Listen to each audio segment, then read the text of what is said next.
அதுபோல இந்த கொடியை உருவாக்கிய போது அண்ணா சொன்னார், தம்பி இது 2 வண்ண துணிகள் அல்ல. நம்முடைய சமுதாயத்தில் சாதி மத வேறுபாடுகளால் பொருளாதார ஏற்றத்தாழ்வால் இருள் மண்டி கிடக்கின்றது. அந்த இருளை போக்குவதற்கு கடந்த காலத்தில் பல பேர் ரத்தம் சிந்தினார்கள். அது தியாக வாழ்வு.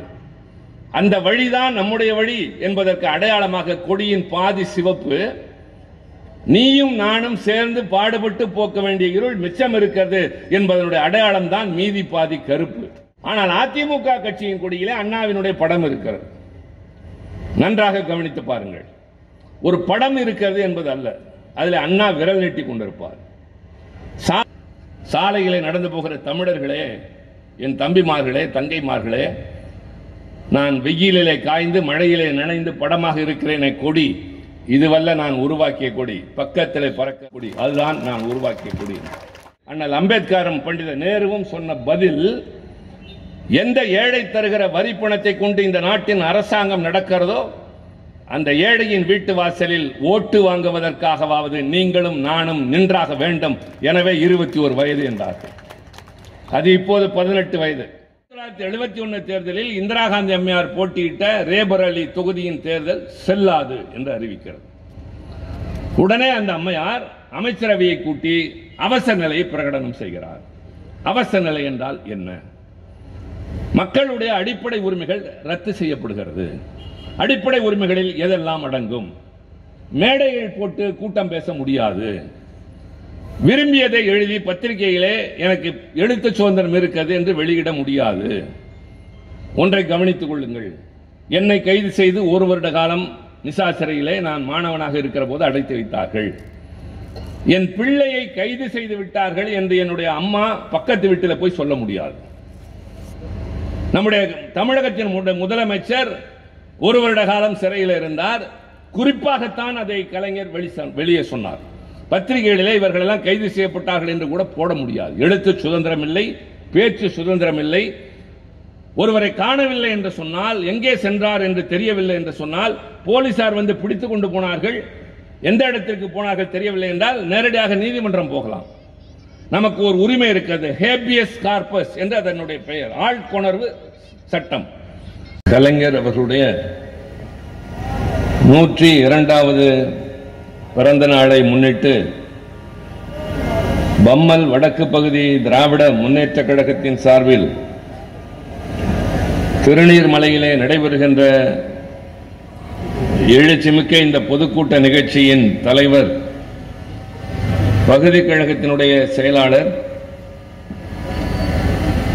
திருநீர்மலை அன்பிற்கினிய தம்பி ஜெயக்குமார் அவர்களே, தம்பி ஜெயக்குமார் அவர்கள் மாவட்ட செயலாளருடைய வழிகாட்டுதலோடு இவ்வளவு சிறப்புமிக்க ஒரு பொதுக்கூட்டம், இதில் கழக முன்னோடிகளுக்கு கணையாழி அணிவித்தது, கழகத்திலே மூத்தவர்களுக்கு பொற்கிழி வழங்குவது, மக்களுக்கு நலத்திட்ட உதவிகள் வழங்குகிறது என்கிற பல்வேறு நிகழ்ச்சிகளை பாங்குற ஏற்பாடு செய்திருக்கிறார்கள். மனமகிழ்ச்சி தருவதாக இருக்கின்றது. நீண்ட காலம் உழைத்தவர்களுக்கு ஒரு மரியாதை. உழைத்தீர்கள், ஓய்ந்தீர்கள், உங்களை குறித்து எங்களுக்கு என்ன கோம் என்று இல்லாமல் தலைவர் கலைஞர் அவர்கள் கழகத்தினுடைய இளைஞரணி தொடங்கிய பொழுது இருந்த மட்டை கீழே விழுந்து அது வளர வளர பின்னாலே அந்த மரத்தின் உச்சிக்கு செல்கிறவர்களுக்கு கால் வைத்து ஏறுவதற்கு அந்த பழைய மட்டை விழுந்த இடம்தான் துணையாக இருக்கும். அதுபோல கழகத்தினுடைய முன்னோடிகள் நடந்து வந்த பாதைதான் இன்றைக்கு எங்களை போன்றோர் முன்னேறி கொண்டிருக்கிறோம் என்ற நன்றி உணர்ச்சியோடு மூத்தவர்களுக்கு கணையாழியும் உழைத்தவர்களுக்கு பொற்கிழியும் வழங்குகின்ற இந்த நிகழ்ச்சி தலைவர் கலைஞருடைய பிறந்த நாளினுடைய சிறப்பாக எல்லோரும் இந்த பகுதியில் இருக்கிறவர்கள் எண்ணி பார்க்க வேண்டும். தம்பி அன்பரசன் அவர்கள் கொஞ்சம் வெகுண்டு பேசினார், வேகத்துடன் பேசினார், எதிர்க்கட்சிகளுடைய செயல்பாடுகளை கண்டித்தும் பேசினார். இது வெறும் ஆவேசம் ஆதங்கம் என்பது அல்ல, நியாயத்தின் அடிப்படையில். தமிழ்நாட்டிலே ஒரு நல்ல ஆட்சி நடைபெறுகின்றது. இந்தியா முழுவதும் இருக்கின்ற எல்லா மாநிலங்களுக்கும் ஒரு வழிகாட்டியாக நம்முடைய முதலமைச்சர் ஆட்சி நடத்தி கொண்டிருக்கின்றார். கொள்கையில் கொஞ்சம் கூட வழுவுவதில்லை. மக்களுக்கு தேவைகளை செய்கின்ற நேரத்தில் அவர்கள் கொண்டு வந்த கோரிக்கைகளை தர வேண்டும் என்ற அவசியம் இல்லாமல் யாருக்கு என்ன தேவை என்பதை முன்னமேயே நிறைவேற்றி தருகின்ற ஒரு முதலமைச்சர் நமக்கு கிடைத்திருக்கின்றார். அதற்கு காரணம் அறிஞர் அண்ணா அவர்கள் பொது வாழ்க்கைக்கு வர விரும்புகிறவர்களுக்கு ஒரு அறிவுரை வழங்கினார். Dear brother, go to the people and live among them என்று சொல்லுவார். மக்களிடம் சென்று அவர்களோடு சேர்ந்து வாழ வேண்டும், அவர்கள் வாழ்க்கையை புரிந்து கொள்ள வேண்டும், அவர்களிடமிருந்து கற்றுக்கொள்ள வேண்டும், அவர்களிடம் என்ன இருக்கிறதோ அதிலிருந்து நம்முடைய பயணத்தை தொடங்கிட வேண்டும் என்று அண்ணா சொல்வார்கள். அதுபோல 50 ஆண்டு காலம் இந்த நாட்டின் தெற்கிலும் வடக்கிலும் கிழக்கிலும் மேற்கிலும் 8 திசைகளிலும் சுற்றி சுழன்று கழகத்தினுடைய இருவண்ண கொடியினை பட்டி தொட்டிகளெல்லாம் உயர்த்தி வைத்து மக்கள் வாழ்கின்ற இடத்திற்கே சென்று அவர்களை சந்தித்து பொதுக்கூட்டங்களில் உரையாற்றி போராட்டங்களில் சிறையேகி இன்றைக்கு இந்த பேர் இயக்கத்தின் தலைவராகவும் உங்களால் இந்த நாட்டினுடைய முதலமைச்சராகவும் நம்முடைய தளபதி அண்ணன் மு.க. ஸ்டாலின் அவர்கள் இந்த பொறுப்பிற்கு வந்திருக்கிறார். ஆக திடீரென்று ஏதோ பார்த்து கொண்டிருந்த வேலையை விட்டுவிட்டு ஒரு சந்தர்ப்பம் கிடைக்காதா என்ற இயக்கத்தோடு வருகிற சிலரை போல ஒரு அரசியல்வாதி அல்ல நம்முடைய கழகத்தின் தலைவர். எப்படி கலைஞருக்கு ஒரு நீண்ட நெடிய பாரம்பரியம் உண்டோ அதுபோல அவருக்கும் உண்டு. இந்த இயக்கத்தில் இருக்கிற எல்லோருமே மேடையிலே உரையாற்றுகிற நான் தொடங்கி அமைச்சராக, சட்டமன்ற உறுப்பினர்களாக, மாநகராட்சி மன்ற உறுப்பினர்களாக, கழகத்தினுடைய பல்வேறு அமைப்புகளுடைய நிர்வாகிகளாக இருக்கிற அத்தனை பேருக்கும் அனுபவம் உண்டு. அனுபவம் என்று சொன்னால் மக்களோடு வாழ்ந்து அவர்கள் தேவைகளை நிறைவேற்றி அவர்களுக்கு இன்னல் வருகிற போது அதை நாங்கள் தீர்க்கிறோம் என்று முன்வந்து நிற்கின்ற பேர் இயக்கம் திராவிட முன்னேற்ற கழகம். இங்கே அவர் பேசுகிற போது ஒன்றை சொன்னார், அதன் காரணத்தினால் நான் சொல்ல விரும்புகின்றேன். கலைஞர் என்ற தலைவன் 50 ஆண்டு காலம் இந்த இயக்கத்தின் தலைவராக இருந்தார். 5 முறை மாநிலத்தின் முதலமைச்சராக இருந்திருக்கிறார். பலவற்றிற்கு இந்தியாவிற்கு முன்னோடியாக இருந்திருக்கின்றார். தந்தை பெரியார் அவர்கள் இந்த சமுதாயத்தை சீர்திருத்துவதற்காக நம்மிடையே மண்டி கிடந்த பல்வேறு பேதங்கள், உயர்வு தாழ்வுகள், சாதி கொடுமைகள், பொருளாதாரத்தினால் சிதைந்து கொண்டிருந்த மக்கள், ஒடுக்கி வைக்கப்பட்டிருந்தவர்கள், கல்வி என்பதே உங்களுக்கு கிடையாது என்று மறுக்கப்பட்டிருந்தவர்களை எல்லாம் கொண்டு வந்து உயரத்திலே நிறுத்தி வைத்து பெண்களுக்கும் உரிமை தர வேண்டும் என்று முதலாக புரட்சி குரல் கொடுத்தவர் தந்தை பெரியார் அவர்கள். நான் அடிக்கடி சொல்லுவேன், மீண்டும் சொல்வதில் தவறில்லை. இந்த கூட்டத்திற்கு எங்கள் கட்சியை சார்ந்தவர்கள் மட்டும் வந்திருப்பதாக நான் கருதவில்லை. காரணம், இது பொதுக்கூட்டம். துண்டு பிரசுரம் அச்சடித்து சுவரொட்டிகள் ஆங்காங்கே ஒட்டி வைத்து வாருங்கள் பொதுமக்களே, எல்லோரும் வாருங்கள், மாற்றுக் கட்சி நண்பர்கள் வாருங்கள், நடுநிலையாளர்கள் வாருங்கள், நாங்கள் ஒரு கூட்டம் நடத்துகிறோம், அதில் வந்து எங்கள் கருத்துக்களை கேளுங்கள் என்று சொல்லுகிற போது இங்கே வீடுகளில் இருந்து கேட்கிறார்கள். ஆங்காங்கே ஓரங்களிலே நின்று அரசு ஊழியர்கள் கேட்டுக்கொண்டிருப்பார்கள். அரசியல் என்பது எங்களுக்கு அவ்வளவு அக்கறை இல்லை என்று நினைக்கிறவர்கள் கூட வீடுகளில் இருந்து கேட்டுக்கொண்டிருக்க கூடும். எல்லோருக்கும் சேர்த்துதான் நாங்கள் இந்த இடத்துல பேச வேண்டும். ஒரு கட்சி பொதுக்கூட்டம் நடத்துகிறது என்றால் அதனுடைய நோக்கம் என்ன? இது ஒரு ஜனநாயக நாடு. ஜனநாயக நாடு என்றால் அரசாங்கம் என்பது மக்களால் தேர்ந்தெடுக்கப்பட்ட ஒரு அரசாங்கமாக இருக்க வேண்டும்.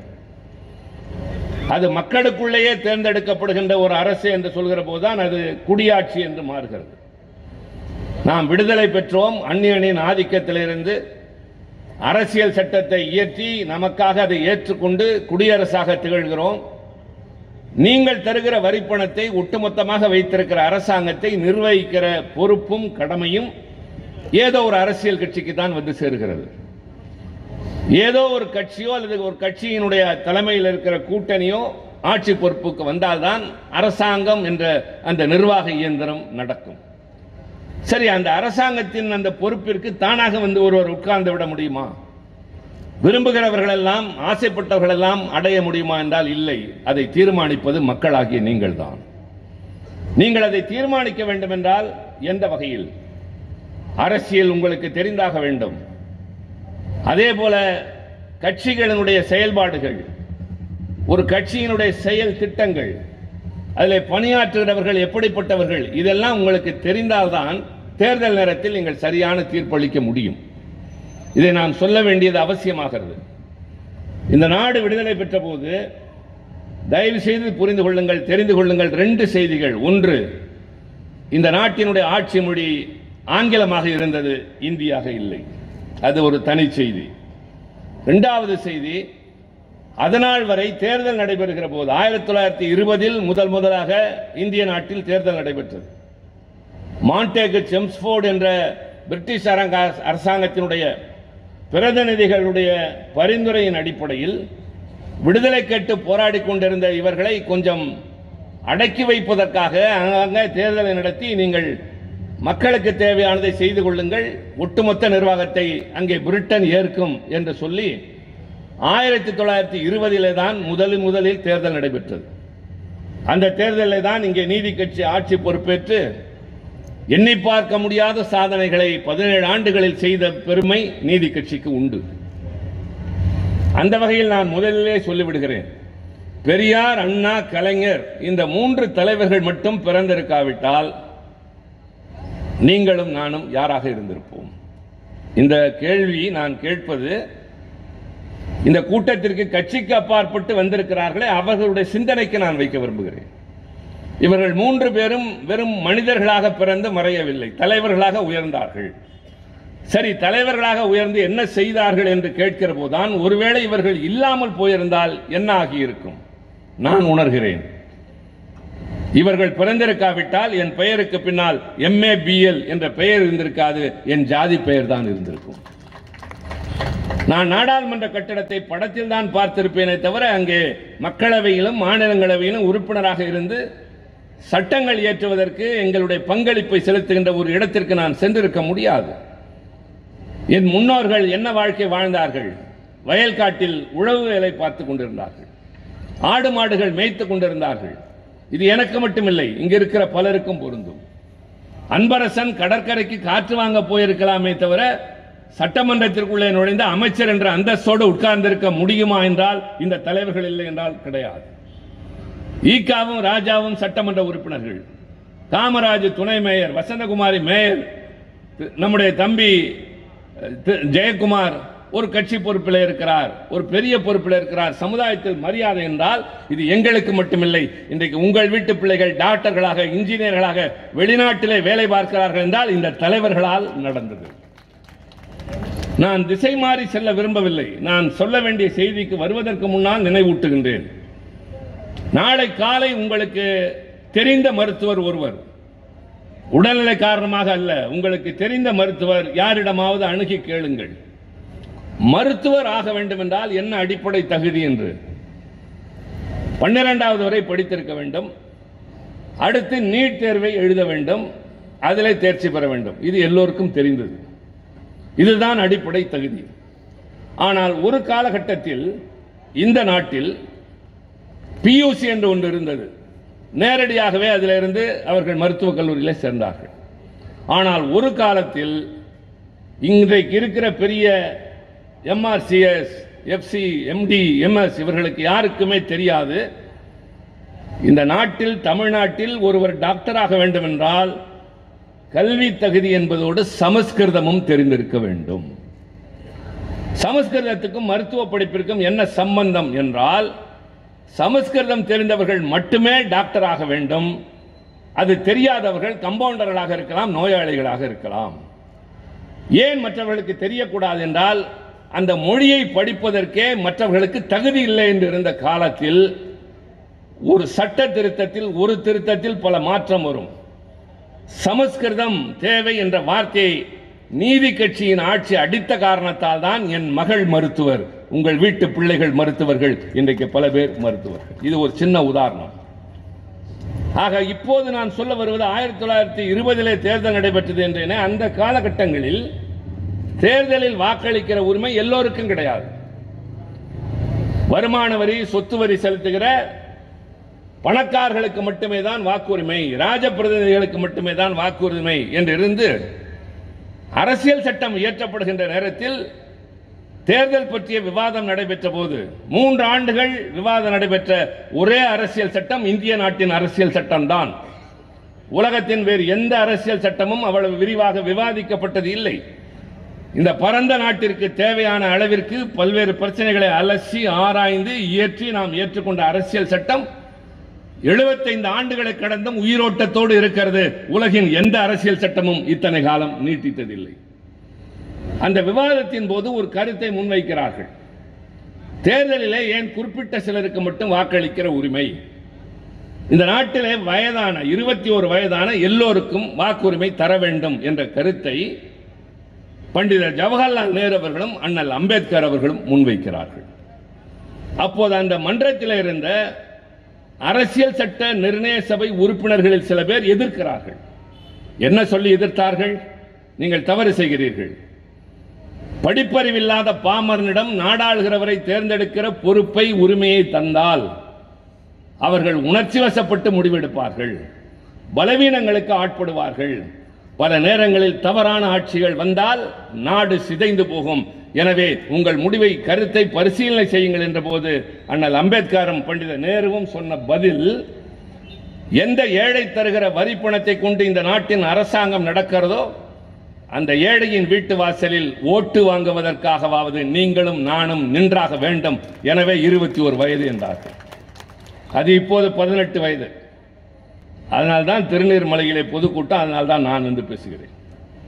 நான் அல்ல, நாளைக்கு பாரதிய ஜனதா வந்து பேச வேண்டும்.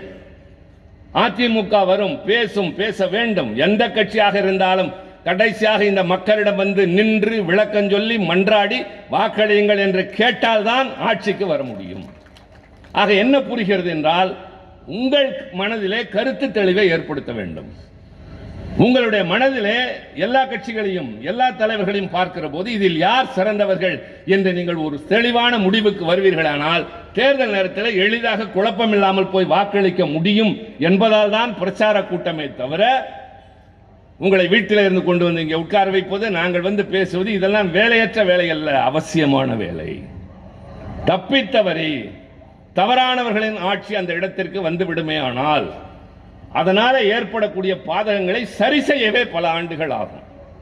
ஒரு ஆட்சி தவறுகள் செய்துவிட்டு போகுமேயானால் அதில் ஏற்படக்கூடிய பிரச்சனைகளை சமாளிக்கவே அடுத்து வருகிற ஆட்சிக்கு ஒரு 2-3 ஆண்டு காலம் ஆகும்.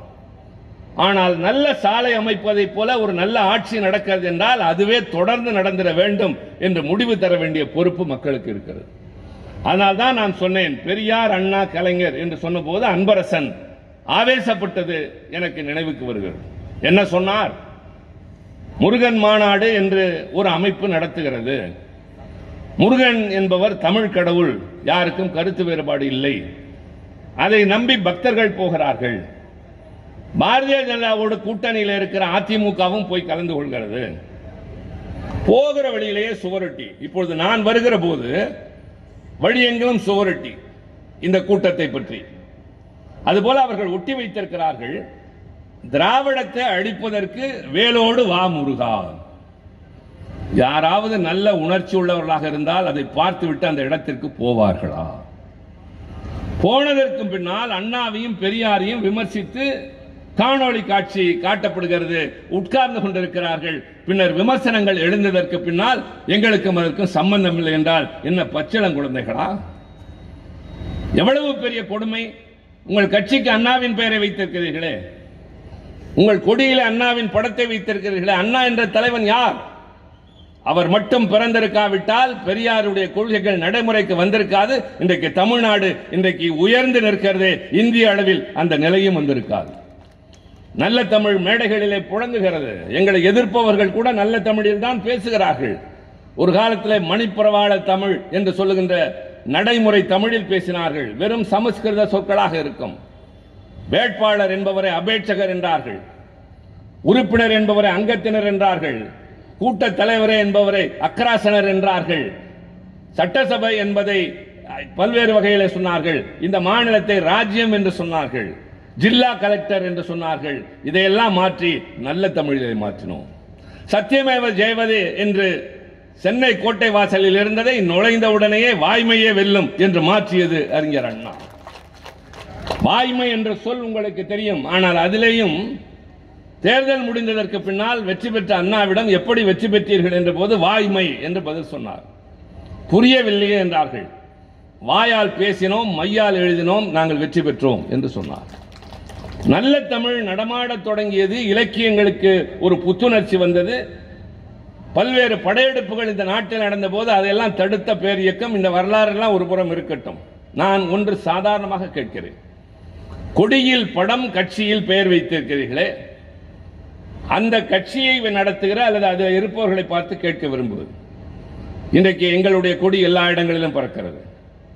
எல்லா ஊர்களிலும், எல்லா கிராமங்களிலும், எல்லா திசைகளிலும் பறக்கிறது. காரணம் இதனுடைய வளர்ச்சி, இதன் அமைப்பு. இது 2 வண்ண துணிகள் அல்ல. நமக்கு பழகி போனது என்று கருதாதீர்கள். அதிலே பொருள் இருக்கிறது. ஒரு கட்சிக்கு கொடி என்று உருவாக்கினாலோ பெயர் வைக்கிற போதோ அதற்கு பல காரணங்கள் உண்டு. திராவிடர் கழகத்திலிருந்து திமுக, திராவிட முன்னேற்ற கழகம் உருவாகிறது. அப்போது சிலர் சொன்னார்கள், திராவிடர் கழகத்திலிருந்து வருகிற போது திராவிடர் முன்னேற்ற கழகம் என்றுதானே இருக்க வேண்டும், ஏன் திராவிட முன்னேற்ற கழகம் என்று பெயர் வைக்கிறீர்கள் என்ற போது அண்ணா சொன்னார், திராவிடர் கழகம் என்பது உலகமெங்கிலும் பரவி வாழ்கிற திராவிடர்களின் உரிமைக்கு குரல் கொடுக்கிற ஒரு சமுதாய சீர்திருத்த அமைப்பு. ஆனால் நாம் ஒரு அரசியல் கட்சி, இந்த திராவிடம் என்ற பூகோள பகுதிக்குள்ளே வாழ்கிற எல்லா தரப்பு மக்களுக்குமான ஒரு கட்சியாக இது இருக்கும் என்று சொன்னதைத்தான் இன்றைய முதல்வர் சொல்கிறார். எல்லோருக்கும் எல்லாம், எல்லோரையும் ஒன்றாக கருதுகிறோம். எங்களை பொறுத்தவரை பேதம் இல்லை, சாதி பார்ப்பதில்லை, மதம் பார்ப்பதில்லை, ஏழை பணக்காரன் ஏற்றத்தாழ்வு இல்லை. எங்களை பொறுத்தவரை தமிழ்நாட்டில் வாழ்கிற அத்தனை பேரும் ஒன்று, அத்தனை பேருக்கும் உரிமைகளை வழங்குவதில் நாங்கள் முன்னணியிலே நிற்கிறோம். அதுபோல இந்த கொடியை உருவாக்கிய போது அண்ணா சொன்னார், தம்பி இது 2 வண்ண துணிகள் அல்ல. நம்முடைய சமுதாயத்தில் சாதி மத வேறுபாடுகளால், பொருளாதார ஏற்றத்தாழ்வால் இருள் மண்டி கிடக்கின்றது. அந்த இருளை போக்குவதற்கு கடந்த காலத்தில் பல பேர் ரத்தம் சிந்தினார்கள். அது தியாக வாழ்வு. அந்த வழிதான் நம்முடைய வழி என்பதற்கு அடையாளமாக கொடியின் பாதி சிவப்பு, நீயும் நானும் சேர்ந்து பாடுபட்டு போக்க வேண்டிய இருள் மிச்சம் இருக்கிறது என்பதனுடைய அடையாளம் தான் மீதி பாதி கருப்பு. நம் உழைப்பால், கொட்டப்போகிற உயர்வையால், குருதியால் அந்த இருள் மறைகிற போது கொடி முழு சிவப்பாக மாறும் என்றார், பொருளோடு சொன்னார். ஆனால் அதிமுக கட்சியின் கொடியிலே அண்ணாவினுடைய படம் இருக்கிறது. நன்றாக கவனித்து பாருங்கள். ஒரு படம் இருக்கிறது என்பது அல்ல, அதில் அண்ணா விரல் நீட்டி கொண்டிருப்பார். சாதாரணமாக ஒரு மனிதன் கையை கட்டி கொண்டு பேசுவதோ, கையை தொங்கவிட்டுக் கொண்டு பேசுவதற்கும் விரல் நீட்டி பேசுவதற்கும் வேறுபாடு உண்டு. பேசுகிற இடத்தை பொறுத்து, தன்மையை பொறுத்து, தொனியை பொறுத்தது. தனியாக 2 பேர் நேருக்கு நேர் பேசுகிற போது நீட்டினால் அது எச்சரிக்கை. மேடையிலே என்னை போன்றவர்கள் பேசுகிற போது சுட்டி காட்டுவதாக பொருள் கொள்ளலாம். அன்பரசன் பேசினால் என்னவென்று உங்களுக்கு தெரியும். ஆனால் அண்ணா ஒரு விரலை காட்டிக் கொண்டிருப்பார். அண்ணா மறைந்தவுடன் கவிதாஞ்சலி கலைஞர் எழுதுகிறார். அப்போது அண்ணா சாலையிலே அந்த ஒரு சிலை தான், அந்த சாலைகள் கூடுகிற இடத்தில் நிற்கிறது அண்ணாவின் சிலை. அண்ணா உயிரோடு இருக்கிற போதே வைக்கப்பட்ட சிலை. அது குறித்த கலைஞர் எழுதினார், ஆட்காட்டி விரல் நீட்டி நின்றாய் அண்ணா, ஆணையிடுகிறாய் என்றிருந்தோம், ஐயகோ ஓராண்டுதான் உயிர் வாழ்வேன் என்று சொன்னாயா. இது கலைஞரின் பார்வை. நண்பர்களே, நீங்கள் சாலையில் நடந்து போகிறீர்கள். காற்று வீசாதவரை 2 கொடியும் ஒரே மாதிரி தெரியும். காற்று வீசுகிற போது வேறுபாடு தெரியும். எங்கள் கொடி கருப்பு சிவப்பு, அவர்கள் கொடி கருப்பு சிவப்பிலே அண்ணாவின் உருவம். அது விரல் நீட்டி கொண்டிருக்கும். அது என்ன பொருள் தெரியுமா? சாலையிலே நடந்து போகிற தமிழர்களே, என் தம்பிமார்களே, தங்கைமார்களே, நான் வெயிலிலே காய்ந்து மழையிலே நனைந்து படமாக இருக்கிறேன் கொடி, இதுவல்ல நான் உருவாக்கிய கொடி. பக்கத்தில் பறக்கிறது கருப்பு சிவப்பு கொடி, அதுதான் நான் உருவாக்கிய கொடி. காரணம், நாங்கள் அண்ணாவின் வழி நடக்கிறோம். அமைதி வழி, அறவழி.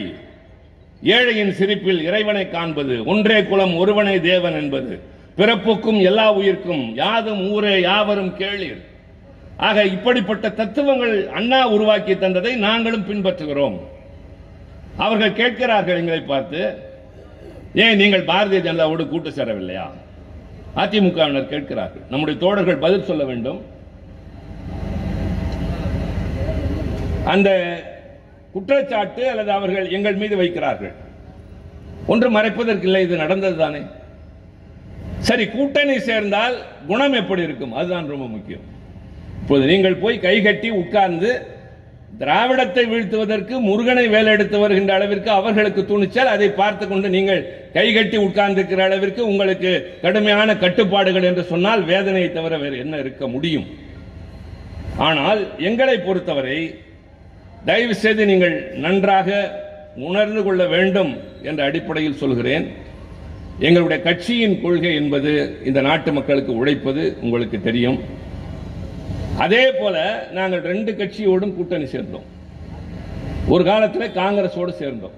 நான் பேசுவது எதுவும் திரைமறைவில் நடந்தது அல்ல, வெட்ட வெளிச்சத்தில் நடந்தது. அரசியல் நிகழ்வுகள் சரித்திரத்தின் குறிப்புகளில் இருக்கிறது. திராவிட முன்னேற்ற கழகமும் காங்கிரசும் நேரெதிர் எதிரிகள், கடுமையான எதிரிகள். அந்த சூழலில் முதலாக 1971 நாங்கள் காங்கிரஸோடு கூட்டணி சேர்ந்து தேர்தல் களம் காண்கிறோம். இங்கே தலைவர் கலைஞர், அங்கே இந்திரா காந்தி அம்மையார். அதற்கு பல காரணங்கள். அந்த அம்மையாருடைய முற்போக்கு திட்டங்களுக்காக ஆதரவு தருகிறோம். அந்த தேர்தலில் தமிழ்நாட்டில் சரித்திரத்திலே இல்லாத அளவிற்கு 184 இடங்களில் திமுக வெற்றி பெறுகிறது. நாடாளுமன்றத்தில் தமிழ்நாட்டில் இருந்து திமுக கூட்டணி காங்கிரஸ் கூட்டணி தான் முழுமையாக இடம்பெற்றிருக்கிறது. இந்த சூழலில் 4 ஆண்டுகள் கழித்து ஜூன் மாதம் 12ஆம் தேதி 1975, இப்போது நடப்பது ஜூன் மாதம், இதில் 12ஆம் தேதி உத்தரப்பிரதேசத்தில் இருக்கிற தலைமை நீதிமன்றம், அலகாபாத் நீதிமன்றம் 1971 தேர்தலில் இந்திரா காந்தி அம்மையார் போட்டியிட்ட ரேபரேலி தொகுதியின் தேர்தல் செல்லாது என்று அறிவிக்கிறது. உடனே அந்த அம்மையார் அமைச்சரவையை கூட்டி அவசர நிலையை பிரகடனம் செய்கிறார். அவசர நிலை என்றால் என்ன? மக்களுடைய அடிப்படை உரிமைகள் ரத்து செய்யப்படுகிறது. அடிப்படை உரிமைகளில் எதெல்லாம் அடங்கும்? மேடைகள் போட்டு கூட்டம் பேச முடியாது. விரும்பியதை எழுதி பத்திரிகையிலே எனக்கு எழுத்து சுதந்திரம் இருக்கிறது என்று வெளியிட முடியாது. ஒன்றை கவனித்துக் கொள்ளுங்கள். என்னை கைது செய்து 1 வருட காலம் நிசா சிறையிலே நான் மாணவனாக இருக்கிற போது அடைத்து வைத்தார்கள். என் பிள்ளையை கைது செய்து விட்டார்கள் என்று என்னுடைய அம்மா பக்கத்து வீட்டில் போய் சொல்ல முடியாது. நம்முடைய தமிழகத்தின் முதலமைச்சர் 1 வருட காலம் சிறையில் இருந்தார்.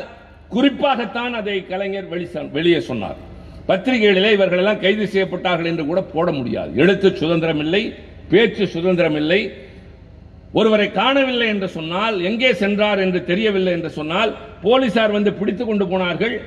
எந்த இடத்திற்கு போனார்கள் தெரியவில்லை என்றால் நேரடியாக நீதிமன்றம் போகலாம். நமக்கு ஒரு உரிமை இருக்கிறது, ஹேபியஸ் கார்பஸ் என்று அதனுடைய பெயர், ஆழ்கொணர்வு சட்டம்.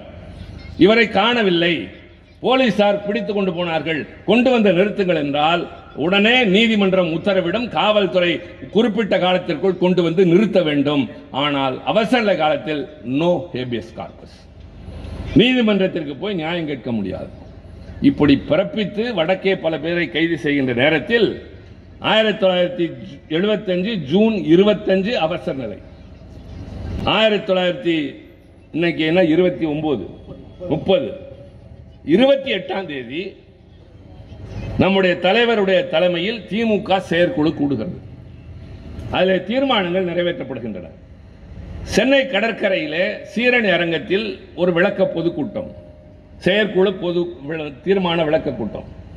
அந்த கூட்டத்திலே தலைவர் சொல்கிறார் ஒரு பிரகடனத்தை, நான் சொல்வதை தயவு செய்து இங்கு இருக்கிற தமிழர்கள் அத்தனை பேரும் டெல்லியில் இருக்கிற அரசுக்கு தந்தியாக கொடுங்கள். என்ன வாசகங்கள்? Revoke emergency, restore democracy, release the political prisoners. அண்ணன் முரசொலி மாறன் அவர்களுடைய பெரும் துணையோடு உருவாக்கப்பட்ட தீர்மானம் இது. அவசர நிலையை திரும்ப பெறுங்கள், ஜனநாயகத்தை நிலைநிறுத்துங்கள், சிறையில் இருக்கிற தலைவர்களை விடுதலை செய்யுங்கள். இந்த செய்தி தெரிந்தவுடன் இந்திரா காந்தி அம்மையார் கலைஞரை அழைத்து சொல்கிறார், உங்களுக்கும் எனக்கும் என்ன பகை? நாம் இருவரும் கூட்டணி. எனக்கு பகையும் பிரச்சனையும் வடபுலத்து தலைவர்களோடு, எனவே எதிர்க்காதீர்கள். நான் விரைவிலே உங்கள் மாநிலத்துக்கு தேர்தல் நடக்க இருக்கிறது, நான் தேர்தல் நடத்தப் போவது இல்லை. இன்னும் 1 வருட காலம் உங்களுக்கு ஆட்சி நீட்டிப்பு தருகிறேன் என்று சொன்னவுடன் கலைஞர் சொன்னார், எனக்கு ஆட்சி நீட்டிப்பும் தேவையில்லை, எனக்கு இந்த நாற்காலியும் அவசியம் இல்லை, இந்த நாட்டுக்கு ஜனநாயகம் தான் தேவை என்று சொன்ன துணிச்சல் கலைஞர் இருக்கிறது. யாரை பார்த்து கேட்கிறாய்? நீங்கள் கூட்டணி சேரவில்லையா? சேர்ந்தோம். சேர்ந்த காரணத்தினாலேயே எல்லாவற்றையும் நாங்கள் விட்டுவிட்டு அலையவில்லை, மாறாக கொள்கை பிடிப்போடுகின்றோம். 6 மாத காலம் இந்தியாவிலேயே தமிழ்நாட்டில் மட்டும்தான் ஜனநாயகம் இருந்தது. எப்படி ஜனநாயகம்? கூட்டங்கள் நடந்தன. நான் மாணவனாக மாணவர் திமுக கூட்டத்தில் அப்போது பேசியிருக்கிறேன், நன்றாக நினைவிருக்கிறது. பத்திரிகைகள் எல்லாம் விரும்பியதை எழுத ஆரம்பித்தன. ஜார்ஜ் பெர்னாண்டஸ், பட்வாரி போன்ற பின்னால் ஆளுநர்கள் வந்து முரசொலி அலுவலகத்தில் தஞ்சம் புகுந்தார்கள். அங்கே பாதிக்கப்பட்டவர்கள் எல்லாம் இங்கே வந்து இருந்தார்கள். நான் ஒரு நிகழ்வை நினைவுபடுத்துகிறேன், பல பேருக்கு தெரியாத ஒன்று. இது கலைஞர் என்னிடம் சொன்னது. அந்த காலகட்டத்தில் தமிழ்நாடு முழுவதும் காமராஜர் காங்கிரஸ் கட்சி, பழைய காங்கிரஸ், ஸ்தாபன காங்கிரஸ் தலைமையிலான கட்சிக்கு தலைவர். அவர் நாடு முழுவதும் சுற்றுப்பயணம் மேற்கொள்கிறார். அந்த சுற்றுப்பயணத்தின் ஒரு கட்டமாக திருப்பதிக்கு போகிறார். அங்கே நிதி தருகிறார்கள் என்பதற்காக. இந்த செய்தி தெரிந்தவுடன் முதலமைச்சர் கலைஞர் சொல்கிறார், காமராஜருக்கு சொல்லி அனுப்புங்கள், திருப்பதிக்கு செல்ல வேண்டாம், அந்த கூட்டத்தில் கலந்து கொள்ள வேண்டாம்.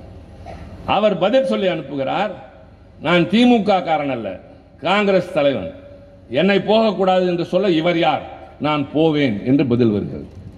அடுத்த செய்தி இங்கிருந்து போகிறது, நான் திமுக தலைவர் கருணாநிதி பேசவில்லை, தமிழ்நாட்டின் முதலமைச்சர் சொல்கிறேன், நீங்கள் போகக்கூடாது. அடுத்து அவருக்கு கோபம் வருகிறது, முதலமைச்சராக எனக்கு உத்தரவா? அந்த நாற்காலியை நான் வேண்டாம் என்று தூக்கி எறிந்து விட்டு வந்த நாற்காலி, அதில் உட்கார்ந்து கொண்டு எனக்கு உத்தரவு போடுகிற அளவிற்கு அவர் என்ன அவ்வளவு பெரிய ஆளா என்று சொல்லி அந்த ஆதங்கத்தை ராஜாராம் நாயுடு என்ற காங்கிரஸ் கட்சி தலைவர் கலைஞரிடம் சொன்னபோது அவர் சொன்னார், நான் காமராஜருக்கு உத்தரவிடுகிற அளவிற்கு பெரிய மனிதனாக மாறிவிடவில்லை, அவரை கைது செய்ய வேண்டும் என்று மத்திய அரசு காத்திருக்கிறது. தமிழ்நாட்டின் எல்லைக்குள் இருக்கிறவரை என்னால் அவரை பாதுகாக்க முடியும். திருப்பதி என்பது ஆந்திர மாநிலத்தில் இருப்பது, அங்கே போய் அவரை கைது செய்தால் என் மாநிலத்தின் ஒரு மூத்த தலைவனை கைது செய்ய சொல்லி நான் வேடிக்கை பார்த்துக் கொண்டிருக்க முடியாது என்றால் என்ற காரணத்தால் தமிழ்நாட்டின் எல்லையை தாண்ட வேண்டாம் என்று சொன்னேன். இது தெரிந்ததற்கு பின்னால் தான் காமராஜர் கண்கலங்கினார். கடைசியில உயிர் பெறுகிற போது காலமெல்லாம் எதிர்த்த கழகத்தின் தலைவர் கலைஞரை அழைத்து கையை பற்றி கொண்டு, இந்த நாட்டின் ஜனநாயகத்தை நீங்கள் தான் காப்பாற்ற வேண்டும் என்று கண்ணீர் உகுத்து விட்டு போனாரே, அதுதான் எங்கள் தலைமை. காங்கிரசோடு சேர்ந்தோம், அவசர நிலையை எதிர்த்தோம், விளைவு ஆட்சி பறிபோனது. 500க்கும் மேற்பட்டவர்கள் மிசா சிறையில். இப்போது நான் இங்கே வந்தால் எனக்கு ஜெயக்குமார் வீட்டிலே உணவு, காமராஜ் வீட்டிலே உணவு, குன்றத்தூர் போனால் தம்பி அன்பரசன் வீட்டிலே உணவு, பல்லாவரம் போனால் கருணாநிதி, இங்கே போனால் ராஜா, எந்த ஊருக்கு போனாலும் யாரோ ஒருவர் எங்களுக்கு உணவு தருகிறார்கள் அன்பின் காரணமாக. நான் பல நேரங்களில் சொல்வேன், எனக்கு உறவினர் வீட்டில் போய் உணவருந்தியதாக நினைவே இல்லை. எங்கு சென்றாலும் என் கட்சிக்காரன் வீட்டில் தான் சாப்பிட்டிருக்கிறேன். இன்னொன்றையும் சேர்த்து சொல்கிறேன், நான் பிறந்த 3வது மாதம் என் தந்தை மறைந்தார். எனக்கு அண்ணன் கிடையாது, தம்பி கிடையாது, சித்தப்பா பெரியப்பா கிடையாது, மாமன் மைத்துனன் கிடையாது. அம்மா போய் ரொம்ப நாளாச்சு, என் மனைவியும் போய்விட்டாள், பிள்ளைகள் தான் இருக்கின்றன. நான் அனாதையா? இல்லை. ஆயிரக்கணக்கான அண்ணனையும் தம்பியையும் இந்த இயக்கம் எனக்கு தந்தது. தமிழ்நாடு முழுவதும் அண்ணனாய் தம்பியாய் அன்பொழுக எங்களை இப்படி பாதுகாக்கிறார்களே அந்த தோழர்கள், அதுபோல கலைஞருக்கு சோறு போடுவது என்பது ஒரு உற்சாகம், ஒரு கடமை இன்றைய தலைவருக்கு தருவதை போல. ஆனால் அவசர நிலை காலத்தில் கலைஞருக்கு யாராவது வெளியூர் போகிற போது சாப்பாடு கொடுத்தால் அடுத்த நாள் மிசா சிறைக்கு போக வேண்டும். கோபாலபுரம் தெருவுக்குள்ளே யாரும் நுழையக்கூடாது, 2 பக்கமும் காவலர்கள். எங்கே போகிறாய்? கலைஞர் வீட்டுக்கா? திரும்பி போ, இல்லாவிட்டால் உன்னை கைது செய்வேன். இந்த நிலையில் தலையை மொட்டையடித்துக் கொண்டு நாங்கள் திருப்பதிக்கு போய்விட்டு வருகிறோம், அந்த வழியாக போகிறோம் என்று சொல்லிவிட்டு தலைவரை பார்த்து, உங்களுக்காக அடித்த மொட்டை, உங்களை காண்பதற்காக வந்தோம் என்று எங்கள் கட்சி தொண்டர்களும் தோழர்களும் போய் அவரிடம் நின்று விட்டு வந்தார். எத்தனை கடினமான காலம், எத்தனை பேர் விலகி ஓடினார்கள். கலைஞர் எழுதியிருக்கிறார், வீரர்கள் தொடரட்டும், கோழைகள் விலகட்டும். கோழை பல முறை சாகிறான், வீரன் ஒரு முறைதான் சாகிறான். கோழை வாழ்வதே இல்லை, இதுதான் கலைஞருடைய வார்த்தை. வீரன் ஒரு முறைதான் சாகிறான், கோழை வாழ்வதே இல்லை. இப்படியெல்லாம் உணர்ச்சிபட எழுதி அவசரை நாங்கள் எதிர்த்த காலம். நன்றாக கவனியுங்கள். ஆட்சிக்கு வர வேண்டும் என்பதற்காக கொள்கையை குணத்தை எல்லாவற்றையும் விற்க சில பேர், இருப்பதை காப்பாற்றிக் கொள்ள எங்களுக்கு எதுவுமே இல்லை என்று முருகன் மாநாட்டில் போய் கைகட்டி கொண்டு வந்து உட்கார்ந்து இருக்கிற சில பேர். ஆனால் திமுக ஆட்சி இழந்திருக்கிறது, சிறைச்சாலை சித்திரவதைகளை அனுபவித்திருக்கிறது, பல உயிர்களை நாங்கள் பறிகொடுத்திருக்கிறோம். அடுத்து அவர்கள் கேட்ட கேள்வி, பாரதிய ஜனதாவோடு கூட்டு சேரவில்லையா? சேர்ந்தோம். 1999 சேர்ந்தோம். சேர்ந்த போது எங்களுக்கு 4 மந்திரி கொடுங்கள் என்று பல பேர் சொல்வதை போல சேரவில்லை. எங்களுக்கு உங்களிடம் நிறைய கருத்து வேறுபாடுகள் இருக்கின்றன, முதலில் அதை தீர்த்தாக வேண்டும் என்று சொன்னோம். உடனே அன்றைக்கு இருந்த மூத்த தலைவர் வாஜ்பாய் அண்ணன் முரசொலி மாறன் தலைமையில் ஒரு குழு அமைத்தார். அந்த குழு சேர்ந்து குறைந்தபட்ச செயல் திட்டம், காமன் மினிமம் புரோகிராம் என்ற ஒன்றை கொடுத்து, அந்த அடிப்படையிலே எல்லா கட்சிகளும் கையெழுத்திட்டன. என்ன அந்த காமன் மினிமம் புரோகிராம் என்பதில் 370வது பிரிவு அரசியல் சட்டத்தில் ரத்து செய்யப்படாது, பொது சிவில் சட்டம் கொண்டு வரப்படாது, சிறுபான்மையினரை எந்த வகையிலும் துன்புறுத்த மாட்டோம், இந்தியை திணிக்க மாட்டோம், இப்படிப்பட்ட வாக்குறுதிகள் எல்லாம் எழுதி கையெழுத்து வாங்கிவிட்டு பின்னர் அதோடு கூட்டணி சேர்ந்த கட்சி தான் திமுகவை தவிர கொள்கையை அடகு வைத்து விட்டல்ல. அந்த காலகட்டத்தில் நான் மாநிலங்களவையில் உறுப்பினர், அப்போது கல்வித்துறை அமைச்சராக இருந்த முரளி மனோகர் ஜோஷி என்பவர் பல்கலைக்கழகங்களில் சோதிடத்தை பாடத்திட்டமாக கொண்டு வருகிற ஒரு திட்டத்தை அறிவிக்கிறார். இது குறித்து நாடாளுமன்றத்தில் விவாதம் நடைபெற இருக்கின்றது. முதல் நாள் என்னை அண்ணன் முரசொலி மாறன் அழைத்து, இந்த விவாதத்தில் நாளைக்கு நீ நாடாளுமன்ற மாநிலங்களவையில் பேசு. நான் தயங்கினேன். ஏன் என்று கேட்டார். இல்லை, கூட்டணி அரசாங்கத்தில் இருக்கிறோம், நீங்கள் எல்லாம் அமைச்சர்கள், எப்படி அவர்களை எதிர்த்து விமர்சித்து பேசுவது என்று. என்னையா அமைச்சர் பதவி, கொள்கைதான் முக்கியம், போய் எதிர்த்து பேசு என்றார். எப்படி பேசுவது என்று கேட்டவுடன், மாநாடுகளில் பேசுவாய் அல்லவா, அதை போல போய் பேசு என்று சொல்லிவிட்டார். அவர் கொடுத்த அந்த உரிமை, நான் வேகமாக வாதங்களை எடுக்குகிற போது கடைசி நேரத்தில் உணர்ச்சி வசப்பட்டு சொன்னேன், உங்களோடு கூட்டணியில் இருக்கிறோம் என்பதற்காக நீங்கள் செய்வதற்கெல்லாம் தலையாட்டுகிற கட்சியாக திமுக இருக்கும் என்று நினைக்காதீர்கள். தவறுகள் நடக்கிற இடத்தில் திமுக இருக்காது, திமுக இருக்கிற இடத்தில் தவறுகள் நடக்காது என்று நான் சொன்னேன். மாலையில் என் உரையினை பார்த்த அண்ணன் ஒன்று சொல்லவில்லை, தலைவருக்கு சொல்லி அனுப்பியிருக்கிறார். எப்பொழுதும் இதுபோல செய்தி என்றால் மறுநாள் காலையே தொலைபேசியில் அழைப்பு வரும், ஒன்றும் வரவில்லை. ஆனால் 2 நாட்கள் கழித்து வடசென்னையிலே ஒரு பொதுக்கூட்டத்தில் கலைஞர் பேசுகிற போது சொல்கிறார், டெல்லியிலே நாம் பாரதிய ஜனதாவோடு கூட்டணி சேர்ந்திருக்கிறோம், அங்கே நம்முடைய கட்சியினுடைய முன்னோடிகள் அமைச்சர்களாக இருக்கிறார்கள். இந்த நிலையில் கல்வித்துறை சோதிடத்தை பாடத்திட்டமாக கொண்டு வருவதை குறித்து நாடாளுமன்றத்தில் தம்பி திருச்சி சிவா பேசுகிறார். பேசுகிற போது அவர் உணர்ச்சி வசப்பட்டு சில வார்த்தைகளை சொல்கிறார். என்ன சொல்கிறார்? தவறுகள் நடக்கிற இடத்தில் திமுக இருக்காது, திமுக இருக்கிற இடத்தில் தவறுகள் நடக்காது. இவர் யார் சொல்வதற்கு என்று சொல்லவில்லை. அவர் சொன்ன அந்த கருத்து அவருடைய கருத்து அல்ல, என்னுடைய கருத்து. அது திமுகவின் கருத்து என்று சொன்னார். நாங்கள் தொடர்ந்து அதில் இருந்தோம், கொள்கையில் இருந்து அவர்கள் மாறுபட்டார்கள், கொடுத்த வாக்குறுதியிலிருந்து விலகினார்கள், நாங்கள் அதில் இருந்து விலகி வந்தோம். மிஸ்டர் ஏடிஎம்கே, அதை சார்ந்த யாராக இருந்தாலும் சொல்வேன், எங்களை பார்த்து விரல் நீட்டி பேசாதீர்கள். எங்களை பார்த்து நீ பாரதிய ஜனதாவோடு சேரவில்லையா, காங்கிரஸோடு சேரவில்லையா என்றெல்லாம் பேசாதீர்கள். நாங்கள் சேர்ந்த நேரத்தில் எல்லாம் எங்களை இழக்காமல் நின்றோம். இந்த மாநிலத்திற்கும் எங்கள் கொள்கைகளுக்கும் குணத்திற்கும் மாறாக அவர்கள் நடந்து கொள்கிற போதெல்லாம் எதிர்த்து பேசியிருக்கிறோம், விலை கொடுத்திருக்கின்றோம். எங்களுக்கும் உங்களுக்கும் ஈடு அல்ல. புரிந்து கொள்ள வேண்டியது தமிழ்நாட்டு மக்கள் தான். அவர்கள் வேடதாரிகள், சந்தர்ப்பவாதிகள். ஒரு அச்சுறுத்தலின் காரணமாக சில மாதங்களுக்கு முன்பு வரை பொது கூட்டங்களில் பல நேரங்களில் பத்திரிகையாளர்களை சந்திக்கிற போது சத்தியம் செய்து சொன்னார்கள், நாங்கள் எந்த காலத்திலும் பாரதிய ஜனதாவோடு சேர மாட்டோம். இப்போது எல்லாம் தலைகளாக மாறி நாங்களும் அவர்களும் கூட்டணி அரசாங்கம். அமித்ஷா சொல்கிறார், கூட்டணி அரசாங்கம் அமையும், அதில் அதிமுகவும் இருக்கும். பலே, தமிழ்நாட்டில் வந்து அதிமுகவுக்கும் இடம் தருவதற்கு ஒரு கட்சி முன் வருகிறது, அதற்கு இவர்களும் தலையாட்டி கொண்டிருக்கிறார்கள் என்றால் இப்படி ஒரு அடிமை வாழ்வு தேவைதானா என்று அவர்கள் கேட்டுக்கொள்வதற்கு மாறாக இப்படிப்பட்ட ஒரு கட்சி மக்கள் ஆதரவை பெறலாமா என்று நீங்கள் தான் யோசிக்க வேண்டும். நாங்கள் எவ்வளவு செய்கிறோம், எங்களுடைய உரிமைகள் எப்படியெல்லாம் நிலைநிறுத்தப்பட்டிருக்கின்றன.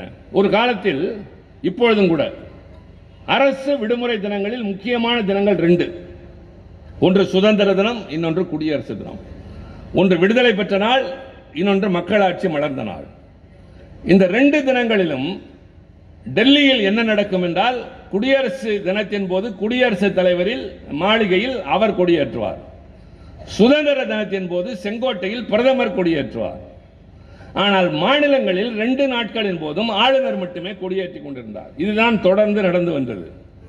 கலைஞர் முதலமைச்சரானவுடன் இந்திரா காந்தி அம்மையாரிடம் கேட்டார், இது என்ன நியாயம்? குடியரசுத் தலைவர் கொடியேற்றுகிற போது அவருடைய பிரதிநிதியாகிய ஆளுநர் கொடியேற்றினால் நியாயம். ஆனால் செங்கோட்டையிலே மக்களால் தேர்ந்தெடுக்கப்பட்ட பிரதமர் கொடியேற்றுகிற நாளின் போது மாநிலத்தில் மக்களால் தேர்ந்தெடுக்கப்பட்ட முதலமைச்சர் தானே கொடியேற்ற வேண்டும் என்று சொன்னார். நியாயமான வாதமாக இருக்கிறது, ஏற்றுக்கொள்கிறேன் என்று சொல்லி அடுத்த சுதந்திர தினத்தின் போது சென்ட் ஜார்ஜ் கோட்டையின் கொத்தளத்தில் நின்று கலைஞர் கொடியேற்றினார். அது மட்டுமல்ல செய்தி, அதே நாளில் இந்தியாவின் எல்லா மாநிலங்களிலும் முதலமைச்சர்கள் கொடியேற்றினார்கள் என்றால் அந்த உரிமையை பெற்றுத் தந்தது மாநில கட்சியான திமுக. இன்றைக்கு இந்த முதலமைச்சர் ஒரு மாநிலத்து மக்களுக்கு என்ன தேவை என்பதை மாநில ஆளுகிற அரசுகளுக்கு தான் தெரியும். டெல்லியில் இருப்பவர்களுக்கோ டெல்லியினுடைய பிரதிநிதிகளாக ஏஜென்ட்டாக வருகிற ஆளுநருக்கோ தெரிய வாய்ப்பு இல்லை. நான் பலமுறை இந்த மாவட்டத்திற்கு வந்திருக்கிறேன், திருநீர்மலைக்கும் வந்திருக்கிறேன். ஆனால் எனக்கு உங்களை பற்றி முழுமையாக தெரியாது. அன்பரசனுக்கு தெரியும், ஜெயக்குமார் காமராஜுக்கும் கருணாநிதிக்கும் தெரியும். அவர்களுக்குத்தான் தெரியும் என்பதை போல தமிழ்நாட்டு மக்களுக்கு என்ன தேவை என்பதை தமிழ்நாட்டை ஆளுகிற மக்களால் தேர்ந்தெடுக்கப்பட்ட முதலமைச்சர் தளபதி ஸ்டாலினுக்கு தான் தெரியும். அதற்காக நாங்கள் சட்டங்களை ஏற்றுகிறோம், மசோதாக்களை நிறைவேற்ற ஆளுநரின் கையொப்பத்திற்கு அனுப்புகிறோம். அது நடைமுறை. நாடாளுமன்றத்தில் மசோதா நிறைவேறினால் குடியரசுத் தலைவர் கையெழுத்திட வேண்டும், அப்போதுதான் அது சட்டம். மாநில சட்டசபை நிறைவேற்றினால் அதில் ஆளுநர் கையெழுத்திட வேண்டும், அப்போதுதான் சட்டமாகும். ஆனால் இவர் காழ்ப்புணர்ச்சியோடு எல்லா மசோதாக்களையும் கிடப்பிலே போட்டு வைத்திருந்ததை நேரடியாக சென்று முறையிட்டார் முதலமைச்சர். பல இடங்களில் ஆர்ப்பாட்டங்கள் நடத்தினோம். ஆளுநர் இப்படி நடந்து கொள்கிறாரே என்று குடியரசுத் தலைவரிடம் போய் முறையிட்டோம், பலனில்லை. கடைசியாக உச்சநீதிமன்றம் போனார் நம்முடைய முதலமைச்சர். உச்சநீதிமன்றம் தன்னிச்சையாக சொல்லவில்லை, அரசியல் சட்டத்தை கையில் எடுத்துக் கொண்டது. இதில் உள்ள ஒரு பிரிவின்படி ஒரு மாநில அரசாங்கமோ மத்திய அரசாங்கமோ இயற்றிய சட்டங்களை மசோதாக்களை உரிய காலத்திற்குள் ஆளுநர் கையெழுத்திடவில்லை என்றால் அதை சட்டம் என்று அறிவிப்பதற்கான உரிமை உச்சநீதிமன்றத்திற்கு உண்டு. தமிழ்நாடு நிறைவேற்றியது எல்லாம் சட்டமாகும் என்று சொன்னார். அந்த உரிமை தமிழ்நாட்டுக்கு மட்டும் கிடைக்கவில்லை, இன்றைக்கு இந்தியாவில் இருக்கிற எல்லா மாநிலங்களுக்கும் கிடைத்திருக்கிறது. கலைஞர் வழியில் அண்ணன் தளபதி ஸ்டாலின். நாங்கள் எடுத்து வைக்கிற ஒவ்வொரு அடியும் உரிமைகளுக்கானது. நியாயத்திற்காக குரல் கொடுப்போம், எங்களை மிரட்ட முடியாது. நீ இந்தி படித்தால்தான், நீ இந்தியை உன் கல்வியிலே சேர்த்துக் கொண்டால்தான் உனக்கு கல்விக்கு நிதி தருவோம். எவ்வளவு? 2500 கோடி. முதலமைச்சர் என்ன சொன்னார் தெரியுமா? நீ 10,000 கோடி தரவில்லை என்றாலும் என்னால் ஆட்சி நடத்தக்கூடிய அருகதை உண்டு என்று சொல்லுகிற துணிச்சல் இருந்தது. ஏன் இந்தி படித்தால்தான் என்று அச்சுறுத்துவதற்கும் வற்புறுத்துவதற்கும் உங்களுக்கு என்ன உரிமை இருக்கிறது? எங்கள் மாநில சட்டசபையில் அறிஞர் அண்ணா அழகாக சட்டம் இயற்றிவிட்டு போய்விட்டார். தமிழ்நாட்டை பொறுத்தவரை இந்தி என்பதற்கு இடமில்லை, இங்கே தமிழும் ஆங்கிலமும் மட்டும்தான் இருக்கும் என்று சொல்லி நிறைவேற்றிய நேரத்தில் சட்டமன்றத்தில் இருக்கிறவர்களுக்காக சொல்வேன், அந்த குறிப்பேட்டை புரட்டி பாருங்கள். அண்ணா பேசுகிற போது சொல்வார், இனிமேல் தமிழ்நாட்டில் இந்திக்கு இடமில்லை என்று சொல்கிற போது இங்கே தேசிய மாணவர் படை என்று ஒன்று இருக்கிறது, என்சிசி என்ற ஒரு அமைப்பு. அதில் உத்தரவுகள் எல்லாம் இந்தியிலே தான் பிறப்பிக்கப்படுகிறது. அது மத்திய அரசுக்கு உட்பட்டது என்று சொல்லுகிற போது இந்த மன்றம் ஒரு சட்டத்தை, ஒரு தீர்மானத்தை முன்வைக்கிறது. இனிமேல் தமிழ்நாட்டில் தேசிய மாணவர் படையின் உத்தரவுகள் ஆங்கிலத்தில் மட்டும்தான் பிறப்பிக்கப்படும், இந்தியில் இருக்கக்கூடாது. ஒருவேளை மத்திய அரசு இதை எதிர்க்குமேயானால் தமிழ்நாட்டில் தேசிய மாணவர் படை கலைக்கப்படும் என்று அண்ணா சொன்னார். அப்படி கொண்டு வந்த உரிமை அது. நீ இந்தி படித்து என்ன கிழித்தா என்றெல்லாம் நாங்கள் கேட்க மாட்டோம். இந்தி படிக்காமல் நாங்கள் என்ன வீணா போனோம் என்றுதான் கேட்போம். இன்றைக்கு வடக்கே இருந்து லட்சக்கணக்கானவர்கள் தமிழ்நாட்டுக்கு வேலை தேடி வருகிறார்கள். விரட்டி அடிக்கிறோமா? எங்களுக்கு இந்தி பேசுகிறவர்கள் எதிரி அல்ல, இந்தி மொழி எதிரி அல்ல. எங்களுடைய ஆயிரக்கணக்கான பழமை உள்ள தமிழ் மொழியை அழிப்பதற்கு, அகற்றுவதற்கு எது வந்தாலும் உயிர் கொடுக்க தயாராக இருக்கிற பொறுப்பு எங்களுக்கு இருக்குது. அதனால் எதிர்க்கிறோம். லட்சக்கணக்கில் வேலை பார்க்கிறார்கள். எந்த உணவு விடுதிக்கு போனாலும் அங்கே பார்க்கிறவர்களில் பல பேர் வட மாநிலத்தை சார்ந்தவர்கள். ஒரு பள்ளிக்கூடத்திலே பீகார் மாநிலத்திலிருந்து வந்தவருடைய பிள்ளை 3வது படிக்கிறது. அந்த பிள்ளையை பார்க்கிறார்கள் சில பேர். என்னமா நீ எந்த ஊர்? பாட்னா, பீகார். சரி, இந்த ஊருக்கு வந்திருக்கிறாயே, உனக்கு எப்படி அனுபவம்? அது சொல்கிறது, எங்கள் ஊரில் என்னுடைய அம்மா அப்பா கூட செருப்பு போட்டது இல்லை. ஆனால் இங்கே எனக்கு பள்ளிக்கூடத்தில் புத்தம் புது செருப்பு தருகிறார்கள். நான் கிழிந்த சட்டையுடனும் பாவாடையுடன் தான் பள்ளிக்கூடத்திற்கு சென்றிருக்கிறேன். பலர் என்னை பார்த்து கிண்டல் பேசியிருக்கிறார்கள். இங்கே எனக்கு புத்தம் புதிதாக சீருடை தருகிறார்கள். பாட புத்தகம் என்பதை நான் பார்த்ததே இல்லை. இங்கே புத்தம் புது புத்தகத்தை அழகான பையிலே வைத்து தருகிறார்கள். வீட்டில் இருந்து பேருந்திலே வருகிறேன், என்னிடம் காசு கேட்பதில்லை. நான் பள்ளிக்கூடத்திற்கு வருகிறேன். காலையிலும் உணவு, மதியமும் உணவு, பசியும் எடுப்பதில்லை. எனக்கு இந்த ஊர் பிடிச்சிருக்கு. 6 வயது குழந்தை சொல்லி தரவில்லை, அனுபவத்தை சொல்கிறது. நாங்கள் என்ன விரட்டி அடித்தோமா? உனக்கு என்ன இங்கே வேலை என்று கேட்டோமா? உத்தரப்பிரதேசத்திலிருந்து ஒரு தோழர் வருகிறார், சைக்கிளிலே வருகிறார். உத்தரப்பிரதேசம் டெல்லியை தாண்டி இருக்கின்றது. ஏனையா சைக்கிளிலே வந்தாய்? ரயிலுக்கு கட்டணம் தர காசு இல்லை என்பதை விட எனக்கு இருக்கிற ஒரே சொத்து இந்த சைக்கிள் தான். சரி, அதற்காக ஏன் இவ்வளவு தொலைவு வந்தாய்? தமிழ்நாட்டில் தான் வந்தவுடன் வேலை கிடைக்கிறது, வேலைக்கு உடனே சம்பளம் கிடைக்கிறது. நான் வேலை பார்க்கிற இடத்துல எனக்கு 3 வேளையும் சோறு போடுகிறார்கள். சம்பள பணத்தை அப்படியே ஊருக்கு அனுப்புகிறேன். என் குடும்பம் மகிழ்ச்சியாக இருக்கிறது. அடுத்து சொல்கிறார், அதுதான் தமிழ்நாடு. நான் சாலையில் நடந்து போகிறேன். ஒரு இளம்பெண் எதிரே வருகிறார். அவருக்கு நான் வேறு மாநிலத்தை சார்ந்தவன், எனக்கு மொழி தெரியாது என்று தெரியாமல், அண்ணா இந்த சாலை எங்கே போகிறது என்று கேட்டார். நான் திகைத்து நின்றேன். காரணம், என்னை என் ஊரில் யாரும் அண்ணன் என்று மரியாதையோடு அழைத்ததே இல்லை. உணவு விடுதிக்கு போனேன். பரிமாற வருகிறவர் வந்து கேட்டார், சார் என்ன வேண்டும் என்றால் நான் அழுதே விட்டேன். அங்கே என்னை அடிமையை போல நடத்துவார்கள். என் சாதியின் காரணமாக என்னை சார் என்றும் அண்ணா என்றும் அழைக்கிறார்களே, இதை விட எந்த மாநிலம் எனக்கு ஏற்றதாக இருக்கும் என்று உத்தரப்பிரதேசத்துக்காரன் சொல்றான். இப்போது நான் கேட்கிறேன், இந்தி படித்தால்தான் உனக்கு எதிர்காலம் என்று உங்களால் எதை வைத்தும் சொல்ல முடியாது. இந்தி என்கிற மொழி இந்தியாவிற்குள் ஒரு பகுதியில் அடங்கியது. ஆனால் எங்கள் தாய்மொழி உலகத்தின் 8 நாடுகளில் ஆட்சி மொழியாக இருக்கிறது, மறந்து விடாதீர்கள். இங்கிருந்து பாகிஸ்தான் போனால் உருது திணிக்கப்பட்ட காரணத்தால் தான் பங்களாதேஷ் பிரிந்தது. இங்கிருந்து போனால் இந்திக்கு வேலை இல்லை. ஆனால் தமிழ் மொழி 8 நாடுகளில் ஆட்சி மொழி. தமிழர்கள் உச்சகட்ட பொறுப்பில் இருக்கிறார்கள். எல்லாவற்றிற்கும் மேலாக எங்கள் ஆங்கிலம் உலகத்தின் உச்சகட்ட பொறுப்புகளிலே எங்களை அமர்த்தி இருக்கிறது.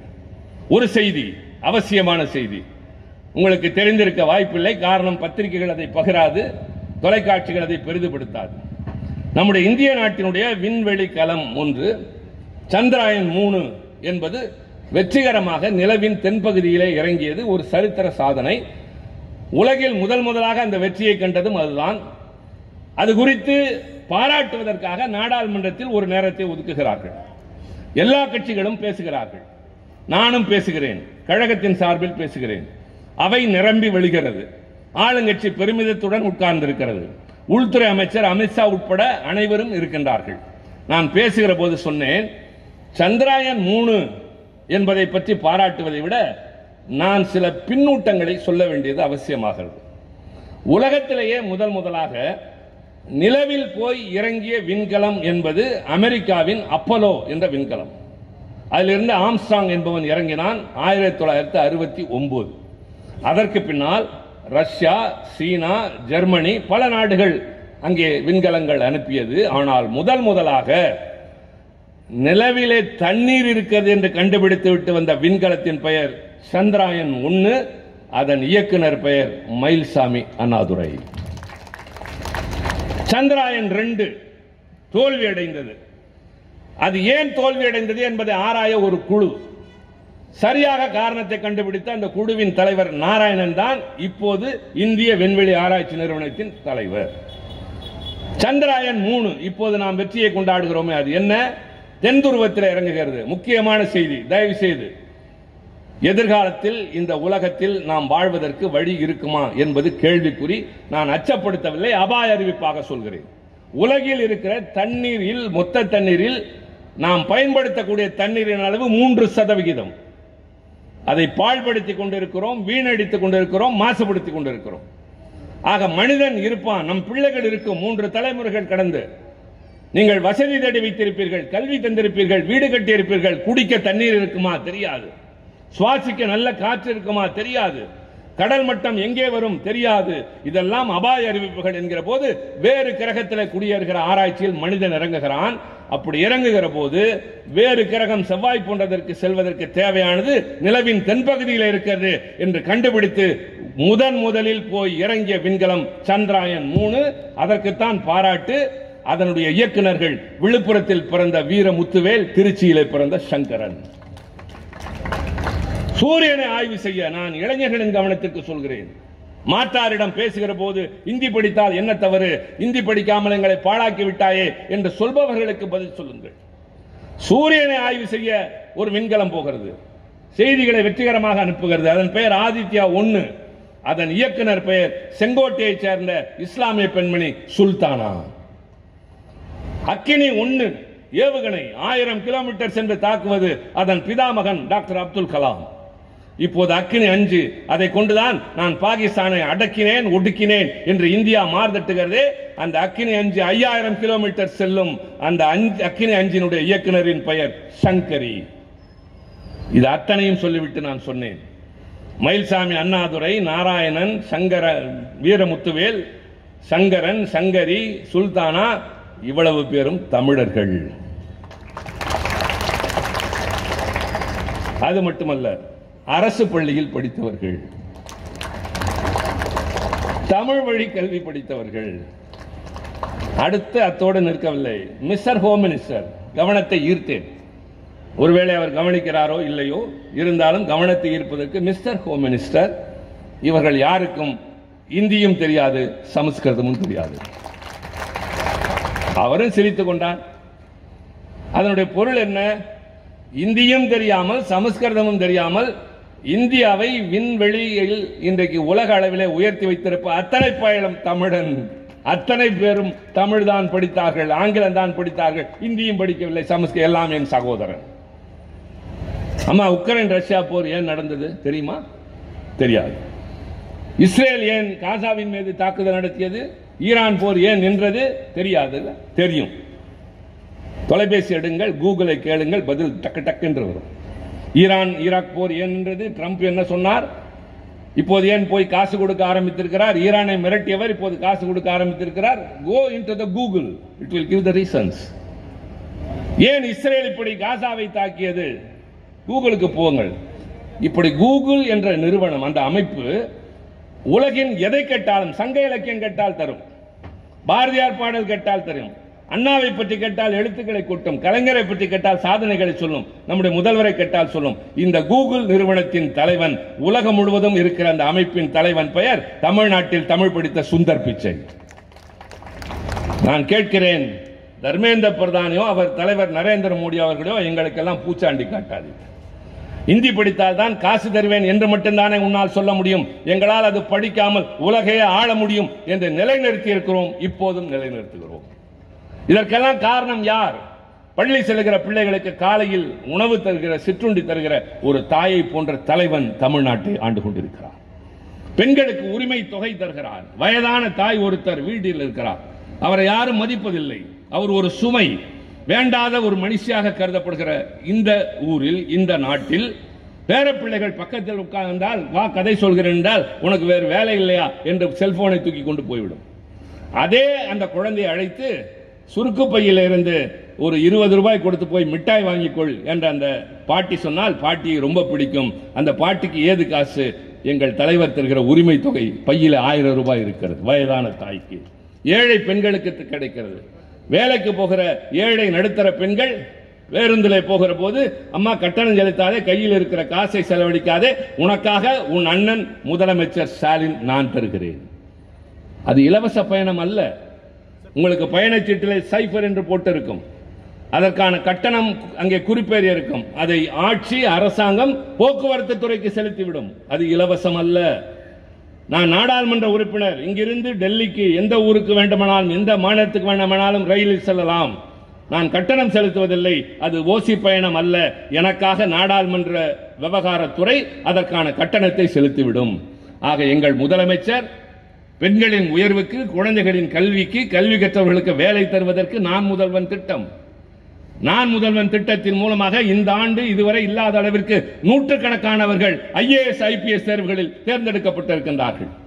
சராசரி மனிதனாக, ஒரு சகஜமான மனிதனாக சாலையிலே போகிற போது பெரும் கூட்டத்தை பார்த்தால் இதைவிட சந்தர்ப்பம் ஏது? கலைஞர் ஒரு காலத்தில் ராமநாதபுரத்திற்கு ஹெலிகாப்டரில் போகலாம் என்றால் இல்லை, காரில் போகலாம் என்பார். காரணம் கேட்டால் வானில் போனால் அவர்கள் தான் பார்ப்பார்கள், சாலையில் போனால் நான் அவர்களை பார்ப்பேன், சிரித்து மகிழ்வேன் என்று சொல்வார். அதை போல இவர் சுற்றுப்பயணம் வருகிறார். சாலையில் மக்கள் திரண்டிருப்பதை பார்த்தால் 10-16 கிலோமீட்டராக இருந்தாலும் சாலையில் இறங்கி சகஜமாக எல்லோரிடம் கைகுலுக்கி விட்டு போகிற ஒரு பாமரன், சாதாரணமான மனிதன், ஏழையின் சிரிப்பில் இறைவனை காண்கின்ற முதலமைச்சர். இப்போது சொல்லுங்கள், நான் பல இடங்களில் பலவற்றை சொல்லிவிட்டேன். நீண்ட நேரம் சொல்ல வேண்டிய எல்லாவற்றையும் ஒரே நாளில் சொல்ல முடியாது. அதனால் நான் ஒன்றுமே சொல்லாமல் போகிறேனா? சொல்லுகிற காரணத்தால் நீங்கள் எச்சரிக்கை அடைவீர்கள். நான் 1 மணி நேரம் பேசியிருக்கிறேன். இந்த 1 மணி நேரத்தில் ஓரத்தில் இருக்கிற நிலையாளர்களை, வீட்டில் இருக்கிற தாய்மார்களை, கட்சி சாராதவர்களை, அரசு ஊழியர்களை, அதிகாரிகளை, காவல்துறையினரை எல்லோரையும் கேட்கிறேன், யாரையாவது நான் தரக்குறைவாக பேசினேனா? வார்த்தைகளை அள்ளி தெளித்தனா? அவன் இவன் என்று ஒருமையில் பேசினேனா? இல்லை. ஏன் தெரியுமா? நான் வருவது அண்ணா அறிவாலயத்திலிருந்து. பேசுகிறவன் திருச்சி சிவா அல்ல, திராவிட முன்னேற்ற கழகத்தின் பிரதிநிதி. என் குரல் என் கட்சிக்கு வளர்ச்சி தர வேண்டுமே தவிர ஒரு அங்குலம் கூட பாதிப்பு தந்துவிடக் கூடாது என்ற பொறுப்புணர்ச்சியோடு உங்கள் முன்னால் நிற்கிறேன். இந்த ஊர் கூடி இங்கே உட்கார்ந்து இருக்கிறது 1 மணி நேரமாக, அதற்கும் மேலாக. ஏன்? நம்பிக்கையோடு வந்திருக்கிறீர்கள். அந்த நம்பிக்கைக்கு பாத்திரமாக நாங்கள் இருப்போம் என்பதை சொல்வதற்காக நான் கருத்து விளக்கம் சொல்லியிருக்கிறேன். நாங்கள் சொல்வதைத்தான் நீங்கள் ஏற்க வேண்டும் என்ற அவசியம் இல்லை. யாரும் கருத்துக்களை திணிக்க முடியாது, வற்புறுத்த முடியாது. எல்லா கட்சிகளும் பேசுவதை கேளுங்கள். யார் சரியானவர்கள் என்பதை நீங்கள் தேர்ந்தெடுத்து தேர்தலுக்கு தயாராக வேண்டும். இனி 8 மாதத்தில் தேர்தல். ரவுண்ட் த கார்னர் என்று சொல்வதைப் போல தேர்தல் வந்துவிட்டது.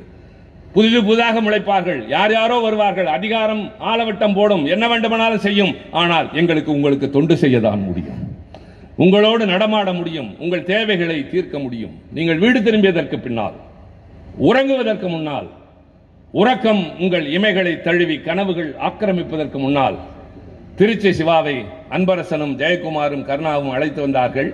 அவர் நம்மிடம் பேசினார் என்று நினைவு மனதிலே சூழ உறங்க செல்வீர்கள் அல்லவா? நாங்கள் சொன்னது சரி என்று நீங்கள் உணர்ந்தால், உங்கள் மனம் ஏற்றால் எங்களுக்கு ஆதரவு தாருங்கள். உங்களுக்காக நாங்கள் இருக்கிறோம். உங்கள் பிள்ளைகளின் எதிர்காலம் வளமானதாக இருக்கும். இந்த நாட்டு மக்கள் நடுத்தெருவுக்கு வரக்கூடாது என்று தன் குடும்பத்தை நடுத்தெருவிலே நிறுத்துகிறவன் கையில் கருப்பு சிவப்பு கொடி இருக்கும். அந்த ஏழை உழைப்பாளிக்குத்தான் இங்கே கனையாடி தந்து கௌரவப்படுத்துகிறோம். இதிலே உழைத்து ஓடாக போனவர்களுக்குத்தான் பொற்களி தருகிறோம். இது அன்பின் அடையாளம். It is not a compensation. இது அவர்களுக்கு நாங்கள் காட்டுகிற அன்பின் வெளிப்பாடு. இப்படி ஒரு இயக்கம் தொண்டர்களோடு ஒன்றாக இணைகிறதும், மக்களோடு மக்களாக இருந்து அவர்களுக்காக பணியாற்றுவதும் இந்தியாவின் வேறு எந்த பகுதியிலும் இல்லை, தமிழ்நாட்டில் தான் இருக்கிறது. பெரியார், அண்ணா, கலைஞர் வழியில் இன்றைக்கு தளபதி அண்ணன் ஸ்டாலின் தலைநிமிர்ந்து நடக்கிறார். எங்களை நம்புங்கள். உங்கள் பிரச்சனைகளுக்கு நாங்கள் போராடுகிறோம், நீங்கள் போராட வேண்டாம். உங்கள் பிள்ளைகளின் எதிர்காலம் வளமாகும். வாய்ப்புக்கு நன்றி, வணக்கம்.